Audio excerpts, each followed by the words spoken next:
Los grandes pensadores y Dios.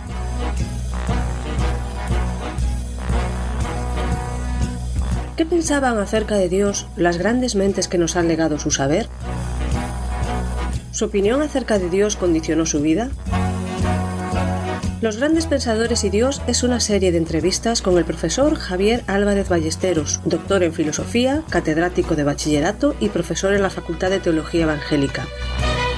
Cada semana, en este mismo día y a esta misma hora, presentada por Daniel Baluja, podrás escuchar aquí una nueva entrevista que te descubrirá, de forma amena y sencilla, las inquietudes existenciales de los sabios a lo largo de la historia.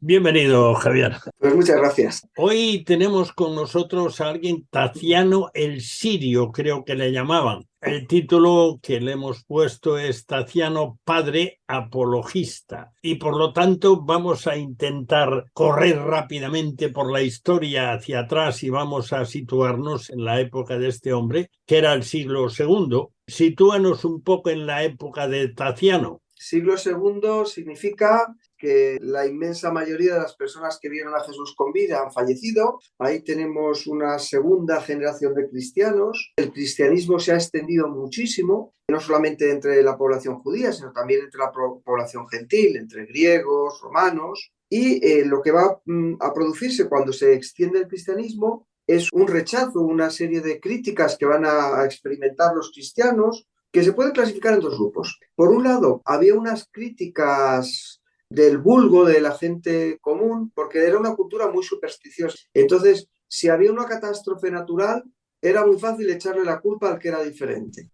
Nerón lo había hecho, había acusado a los cristianos, pues eran diferentes y se convirtieron en chivos expiatorios. Entonces, que había un desastre natural, una catástrofe, un terremoto, pues ¿quién tiene la culpa? Los cristianos. Pero por otro lado, también los cristianos van a recibir críticas de las clases más intelectuales, de las clases cultas. Entonces, para defenderse de este segundo tipo de críticas, porque las primeras, la verdad es que poco había que hacer, pues surge lo que se llaman los padres apologistas, y por eso el título que se pone al programa me parece correcto. Y Taciano es uno de estos primeros apologistas. Y estos apologistas lo que hacían era defender la fe cristiana de esos ataques que se hacían desde las clases cultas. Y para hacerlo, lo que es interesante es que hay como dos formas de hacerlo. Una forma es rechazar la cultura pagana. Es decir, el cristianismo no tiene nada que ver con el paganismo y somos superiores, o el mensaje de Cristo es el Salvador, la filosofía y el pensamiento pagano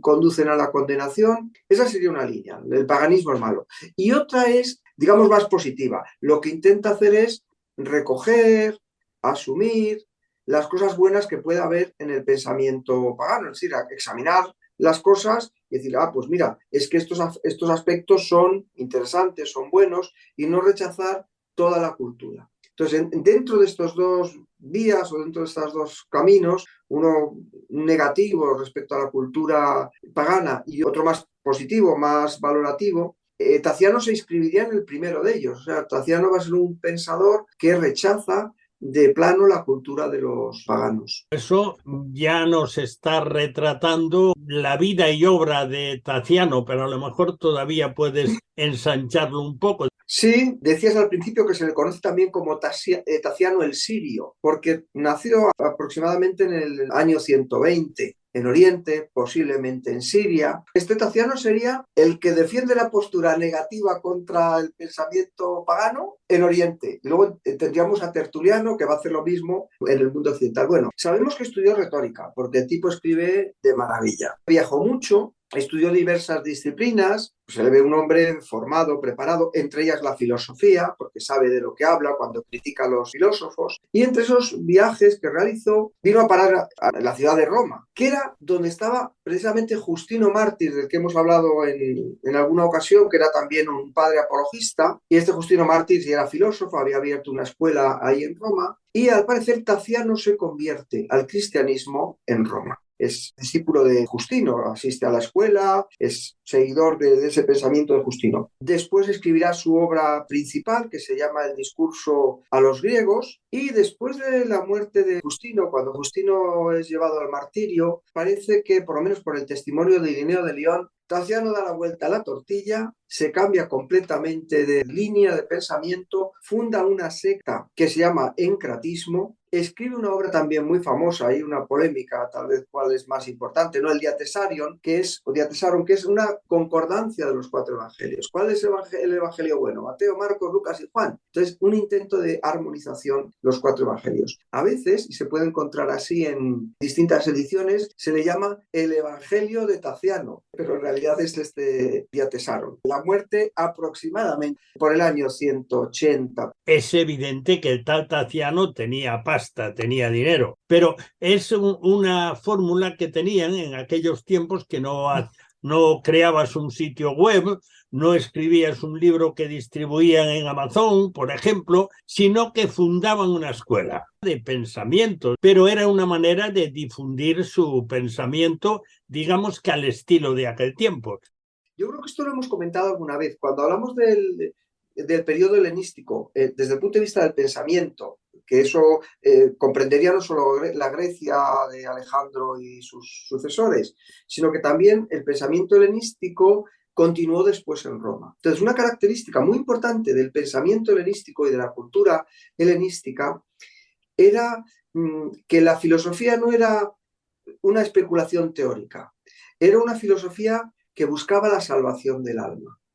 Entonces, tenía muchas veces, también por ese sincretismo, o sea, ese juntar la filosofía, la religión, algo parecido a la nueva era en la época actual, pues ofrecía un mensaje a los hombres integral, de salvarse de un mundo, pues que era un mundo bastante difícil, bastante duro. Entonces, ¿cómo se realizaba esta oferta? Pues precisamente, por lo que comentas, abriendo escuelas. Entonces, cada escuelita tenía su maestro, su profesor de filosofía, hoy diríamos su gurú, y asimilaba personas que efectivamente podían ser personas cultas, pero otras, dada la superstición que había en aquella época y esa tendencia a buscar siempre algo misterioso, algo secreto, algo sagrado, la salvación en suma, pues se refugiaban en estas escuelas, aunque no fueran especialmente cultos, pero eso sí, tenían que tener la pasta, el dinero para pagar al titular de la escuela, al maestro. Bueno, ahí tú mencionaste antes, aparte del Diatessaron, mencionaste la obra más importante en el plano de las ideas, que es lo que nos importa más en este programa, su discurso a los griegos. ¿Puedes hacernos un resumen de ese discurso, aunque después entraremos en ideas que salen en el tal discurso, claro? Pero la idea fundamental es que los griegos tuvieron un poco de original, o sea, que toda esta aureola que les envuelve, Taciano va a decir, pues no tiene mérito ninguno ni razón de ser. Los griegos se creen superiores a los demás, de hecho los griegos a los que hablaban así de una cosa rara, barbar, les llamaban los bárbaros. Entonces, ¿quién era bárbaro? El que no era griego. Y los griegos, sobre todo los filósofos, y en esta época que, como estamos comentando, había muchas escuelitas y lo griego pues tenía cierto renombre y demás, miraban con desprecio a otros, y lo que dice Taciano es, oye, pues vosotros no habéis sido muy originales. De hecho, no habéis inventado nada nunca, lo habéis copiado todo. Si me permites, voy a leer un trocito. Es que a veces lo mejor es leer a los propios autores y les dice como si estuviera hablando a los griegos, porque es un discurso que se llama Discurso a los griegos y a veces se ha publicado, se ha traducido el título como Discurso contra los griegos. Entonces le está hablando a los griegos, ¿no? Dice, no se muestren tan hostiles hacia los bárbaros o griegos, ni juzguen desfavorablemente sus opiniones. Claro, cuando hablamos de bárbaros, hay que pensar que es todo lo que no es helénico. Por tanto, ahí entran los judíos, los semitas, todos, ¿eh? Porque, ¿qué institución entre ustedes no tuvo su origen en los bárbaros? Los más famosos entre los telmisios inventaron la adivinación por los sueños, los carios la precisión por los astros, los vuelos de los pájaros los observaron primero los frigios y los más antiguos de entre los isaurios, Los chipriotas hallaron el arte de sacrificar, los babilonios la astronomía, los persas la magia, la geometría los egipcios, el conocimiento de las letras los fenicios. Cesen, pues, de llamar invenciones a lo que no son más que puras imitaciones, porque la poesía y el canto se los enseñó Orfeo, y este mismo la iniciación en los misterios, los etruscos la plástica, los egipcios con sus tablas de los tiempos a componer historias. O sea, que vamos, que se les bajen un poquito los humos a los amigos griegos que no tienen tanta cosa que decir. Y para ahondar un poquito más, dice, nuestra filosofía, dice Taciano, es decir, el cristianismo, es más antigua que la civilización griega. Ahora no voy a defender a los filósofos ni a ir en contra de Taciano, pero creo que sí hay algo que fue la ventaja de los filósofos o de las escuelas griegas. Y esa ventaja fue darle una forma atractiva a lo que habían recibido de otros, no que lo hubieran inventado. Dinos algo más acerca de esa gran obra de este hombre. ¿Quiere decir eso que Taciano también estaba en contra del politeísmo, de los muchos dioses que había en la misma cultura griega, por ejemplo? Pues si critica la filosofía, imagínate con los aspectos de aquella religión politeísta y pagana. La verdad es que este Taciano tiene muy mala fama, o sea, no solamente en fin, por los defensores de la filosofía, que puedan ser agnósticos o cosas así, ¿no? Sino los propios padres de la Iglesia, Irineo de Lyon le hace una crítica muy, muy seria, pero claro, como muy bien apuntabas, es un hombre que conoce las cosas, que critica. Y dice, claro, como dicen los filósofos que se contradicen unos a otros, pero él añade una frase muy interesante, dice que no son filósofos, ¿sabes? O sea, que en el fondo no son filósofos de verdad, porque esto es una idea importante. Una cosa son las filosofías y otra cosa es la filosofía. Entonces, él está defendiendo una filosofía de vida, él está defendiendo una concepción del universo. Lo que pasa es que no es la filosofía griega, y lo que además le repatea es esa soberbia de los filósofos que creen que lo saben todo y que en aquella época pues debían abundar casi tanto como los que hay ahora. Y por supuesto, pues cuando miran la religión de los helenos, de los griegos, lo que ve es un culto a las criaturas en lugar de al creador. Entonces, lo que él piensa, y ahí yo creo que razona de una manera muy hábil, es que no se puede adorar a la creación, ya sean ángeles, demonios o las fuerzas de la naturaleza. O sea, me da igual, porque si tenemos al creador, ese es el único que es digno de todo honor, de toda gloria, de toda honra. Y por otro lado, pues no le parece nada bien y le parece que es un absurdo patente y patético, pues el ver cómo son esos dioses del politeísmo, porque son dioses antropomórficos, o sea, tienen forma humana, pero también tienen las pasiones y los vicios humanos. Entonces, la inmoralidad que se encuentra en las historias de la mitología griega son asombrosas. Pues, ¿cómo se puede uno inclinar a adorar a alguien que es un adúltero y que practica, el propio Zeus, que practica el adulterio pues casi como un deporte? Y otros aspectos pues también de la religión que había en ese momento, de la religión griega muy influida por el sincretismo, por la astrología, y ahí tiene unas reflexiones muy bonitas también, porque viene a decir más o menos que el destino no tiene fuerza sobre los cristianos, porque lo que los cristianos tenemos de nuestro lado es al hacedor de todas las cosas, al hacedor del destino, y que frente al sometimiento al destino lo que tenemos es la responsabilidad. Eso a mí me parece unas reflexiones muy bonitas, ¿eh? Otra cosa es que estemos de acuerdo, ¿no?, con la postura que tenía sobre los filósofos griegos, pero él está pensando, y además tiene formación para ello, está pensando como un filósofo del siglo II.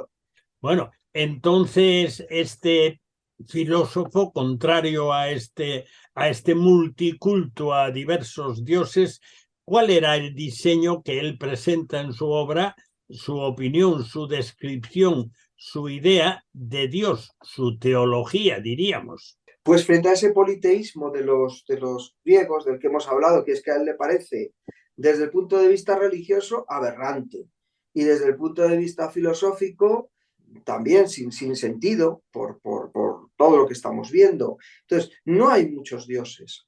La afirmación de Taciano es que existe un único Dios.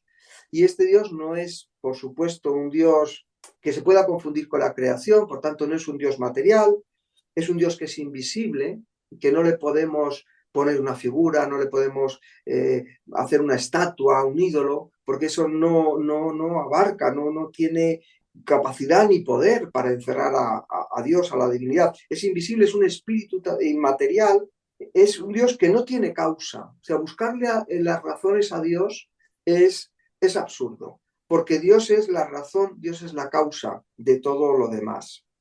Y también afirma una cosa muy interesante, de lo que hemos hablado alguna vez, es que de alguna forma el ser humano puede conocer a Dios a través de su creación. Entonces, la magnificencia, la grandeza de la creación nos da pistas, nos permite intuir también cómo es la grandeza de ese creador, que no le vemos porque es invisible, que no podemos hacer ver una imagen ni le podemos reducir a un concepto, pero que sabemos que es espíritu, que es inmaterial y que ha hecho y que ha formado todas las cosas. ¿Cómo era para Taciano Jesús? Estos que llamamos apologistas, realmente yo creo que son los primeros pensadores de la Iglesia en el sentido de creadores de una teología racional, o sea, de intentar hacer un logos acerca del teos, del Dios cristiano.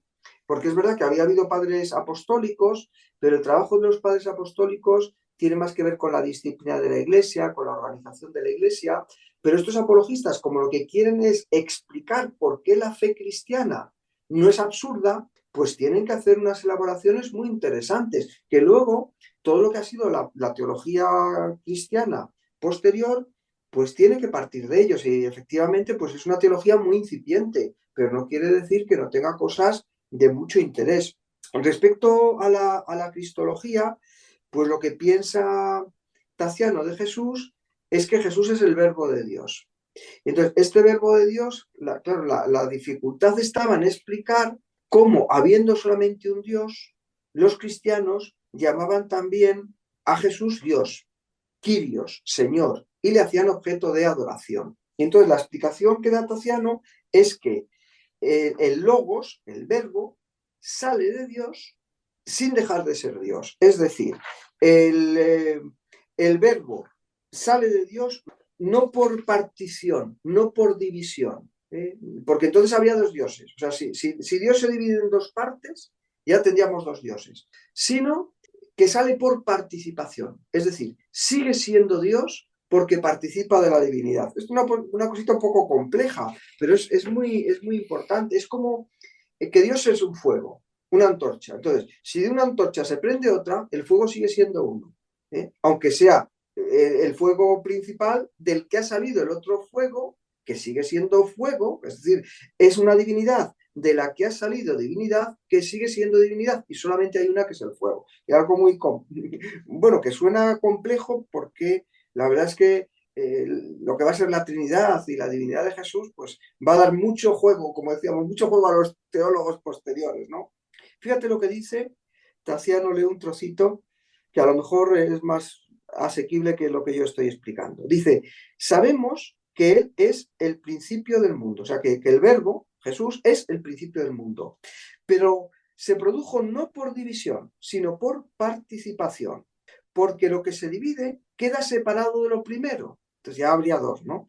Más lo que se da por participación, tomando el carácter de una dispensación, no deja falto aquello de donde se toma, porque de la manera que en una sola tea, en una antorcha, se encienden muchos fuegos, mas no por encenderse muchas teas, se disminuye la luz de la primera. Así también el verbo, procediendo de la potencia del Padre, no dejó sin razón al que lo había engendrado. O sea, como vemos, hay un intento de decir, bueno, Jesús es Dios y sin abandonar el monoteísmo. Es decir, solamente hay un Dios, pero el verbo que sale del Dios también es Dios. Que es una cosa, son, no sé cómo decir, elucubraciones o intentos de explicar algo que es muy profundo, pero que tiene mucha importancia para el cristianismo. Y la ha seguido teniendo a lo largo de la historia. Digamos que es sí, una manera de explicar algo, que explicar a fondo, pues no podemos porque se escapa de nosotros, pero es evidente que es necesario tener un poco elaborada la idea, porque a ver cómo asimilar lo que tú decías al principio. Se le llama a Dios, él mismo dice: el que me ha visto a mí ha visto al Padre, y es llamado Señor. Y asume la propia escritura, que ya él algo tendría, pues dice que él creó todas las cosas. Entonces, en el principio creó Dios los cielos y la tierra. A ver, ¿cómo encajamos todo eso?